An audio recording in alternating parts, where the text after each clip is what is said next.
नमस्कार मित्रों, मैं आपका ज्योतिष मित्र आचार्य नवनीत बात कर रहा हूं। आपका हमारे YouTube चैनल एस्ट्रोलॉजी विथ आचार्य पे हार्दिक स्वागत है। मित्रों, आज हम बात करेंगे सूर्य महाराज का 12वें भाव में क्या फल होता है उसके बारे में। तो ये वीडियो स्टार्ट करने के पहले आपसे एक निवेदन है, कृपया करके आप बंधु में से किसी भी इंसान को अपना जन्म कुंडली दिखाना हो या अपने प्रोफेशन के बारे में जानना हो, कैरियर के बारे में जानना हो या वैवाहिक कोई समस्या हो, संतान का कोई समस्या हो, तो कृपया आप हमारे डिस्क्रिप्शन में दिए हुए नंबर पे आप हमें कॉल करके अपना कुंडली का संपूर्ण विवेचना करा सकते हैं। तो चलिए मित्रों, अब शुरू करते हैं।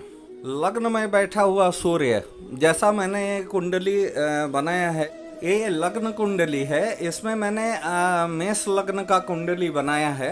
इसमें हम लोग जानेंगे सूर्य के 12वें भाव में क्या प्रभाव होता है। तो चलिए अभी शुरू करते हैं मित्रों।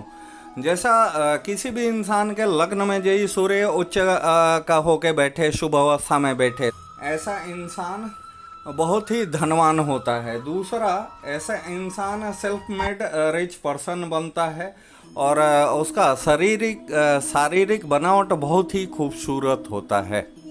ऐसा इंसान ईमानदार होता है। उसका प्रथम संतान बेटा होता है, जो कि दिन के समय में होता है अथवा मिडनाइट के समय में उस इंसान को पुत्र रत्न का प्राप्ति होता है।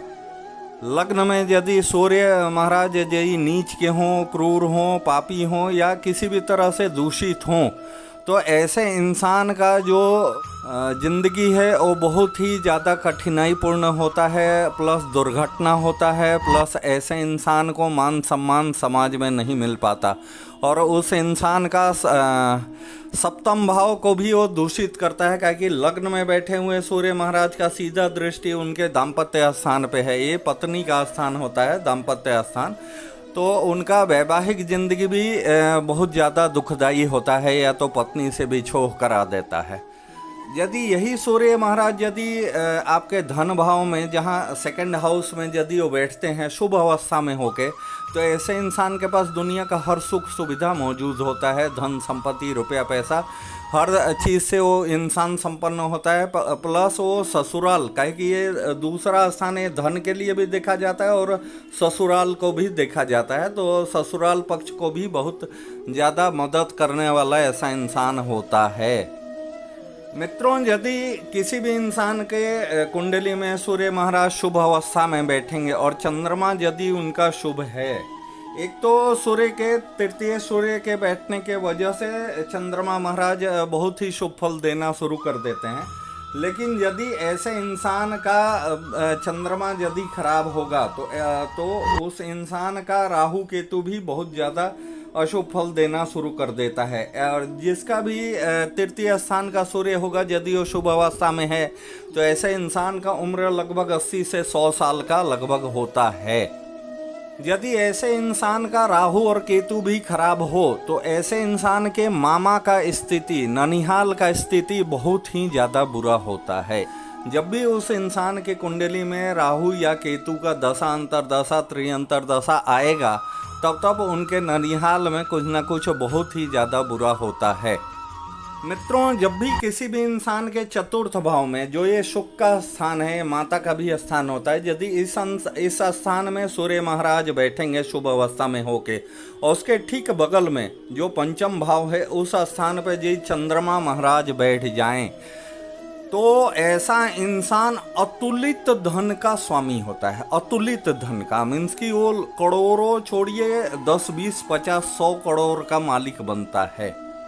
मित्रों, जिस इंसान का यही पंचम भाव में जब सूर्य महाराज बैठते हैं, तो ऐसे इंसान का सूर्य और बृहस्पति यही दोनों ही शुभ अवस्था में बैठा हो जन्म पत्री में, तो ऐसा इंसान एकदम राजा के समान जिंदगी जीता है और ऐसे इंसान का नेम फेम बहुत ही ज़्यादा होता है। और ऐसा इंसान 90% देखा गया है मीन्स की गवर्नमेंट जॉब हो जाता है। ऐसे इंसान का ओल्ड एज बहुत ही ज़्यादा कंफर्टेबल होता है। यदि ये सूर्य महाराज यहाँ यदि अशुभ अवस्था में बैठे हो, काहे कि पंचम भाव इनका खुद का स्थान होता है, तो ऐसा सूर्य यदि खराब होगा, यदि पंचम भाव के सूर्य महाराज यदि अशुभ अवस्था में होंगे तो ऐसा इंसान का जिंदगी बहुत ही ज़्यादा दुखदाई हो जाता है। अब हम लोग जानते हैं छठे भाव में सूर्य महाराज का फल। मित्रों, जिस इंसान का भी सूर्य महाराज षष्ठम भाव में बैठेंगे, जो कि ये छठा घर होता है, छठे घर में जब भी सूर्य महाराज किसी भी इंसान के बैठेंगे और यदि वो अशुभ अवस्था में हैं तो ऐसा इंसान का भी जिंदगी बहुत ज़्यादा दुखदाई हो जाता है। प्लस ऐसा इंसान अति क्रोधी होता है। ये ज्योतिष शास्त्र में बतलाया गया है कि ऐसा इंसान पूर्व जन्म में भी अत्यधिक क्रोध करने वाला इंसान था। यदि ऐसे इंसान के कुंडली में कहीं भी सूर्य यही षष्ठम बैठे हों और ऐसे इंसान के कुंडली में मंगल महाराज यही कर्क राशि में बैठा हो, जैसा इस कुंडली में चतुर्थ भाव में कर्क राशि आ रहा है, तो वहाँ यदि मंगल महाराज यही कर्क राशि में किसी भी इंसान का मंगल महाराज बैठेंगे तो वो मंगल कभी भी अशुभ फल नहीं देता है सूर्य के प्रभाव की वजह से। ऐसा इंसान अपने ज़िंदगी में बहुत ही ज़्यादा नौकरियां चेंज करता है। मीन्स कि एक के बाद एक वो इंसान अपने ज़िंदगी में एक नौकरी करेगा, वो छोड़ेगा, फिर दूसरा पकड़ेगा, वो छोड़ेगा, तीसरा पकड़ेगा, वो छोड़ेगा।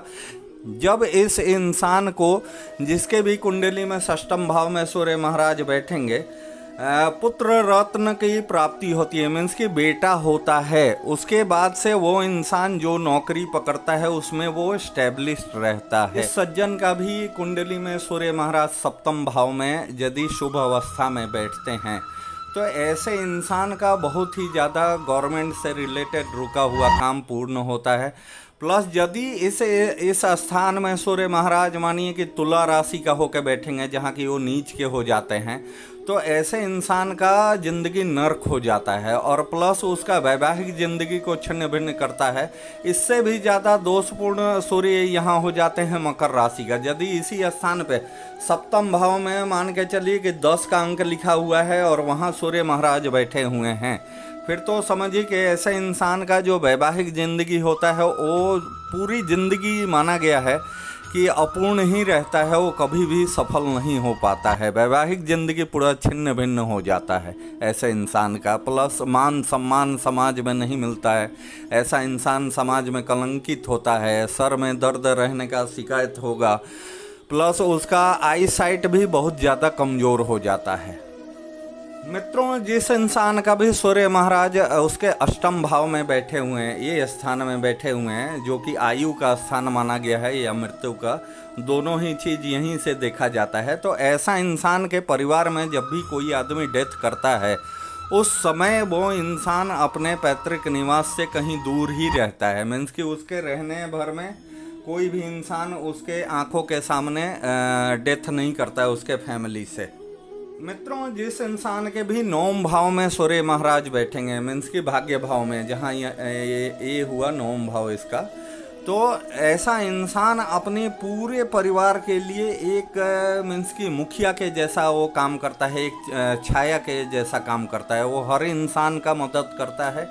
ऐसा इंसान अपने परिवार में हर किसी को सहायता करने वाला होता है और उसके बदले ऐसा इंसान कुछ भी डिमांड नहीं करता। मीन्स कि जो कर दिया वो कर दिया, नेकी कर और दरिया में डाल, यही नेचर होता है ऐसे इंसान का। यदि नौम भाव में मीन्स कि भाग्य स्थान में सूर्य महाराज किसी भी इंसान के उच्च का हों या शुभ अवस्था में बैठे हुए हों तो ऐसे इंसान का आयु लगभग 100 साल के ऊपर या 100 साल तक का माना गया है। मित्रों, जब किसी भी इंसान के लग्न कुंडली में दसम स्थान में दसमस्त सूर्य महाराज बैठेंगे तो ऐसा इंसान बहुत ही ज़्यादा समझिए कि नेम फेम वाला होता है। हालांकि 10 के अंक में आने के बाद सूर्य महाराज का मकर के सूर्य हो जाते हैं तो ऐसे इंसान को कलंक भी लगता है। मकर राशि का सूर्य इतना अशुभ होता है कि ऐसा इंसान यदि अपना खून भी किसी को दे तो वो उस इंसान का बुराई ही करेगा, उसको अपयश बहुत ज़्यादा मिलता है। लेकिन दसम स्थान का सूर्य महाराज ऐसे सूर्य होते हैं कि जो कि बहुत ही ज़्यादा इंसान को नेम फेम और पावर देते हैं। ऐसा इंसान बहुत ही ज़्यादा ईमानदार होता है। बाय नेचर वो बहुत ही ईमानदार इंसान होता है। मित्रों, जिस भी इंसान के लग्न कुंडली में एकादश भाव में सूर्य महाराज बैठेंगे और उस इंसान के यही कुंडली में मानिए कि शनि महाराज अशुभ अवस्था में बैठे हुए हैं और वो इंसान यदि शराब पीता है तो वो उसके ऊपर सूर्य का बहुत ही ज़्यादा बुरा प्रभाव पड़ता है।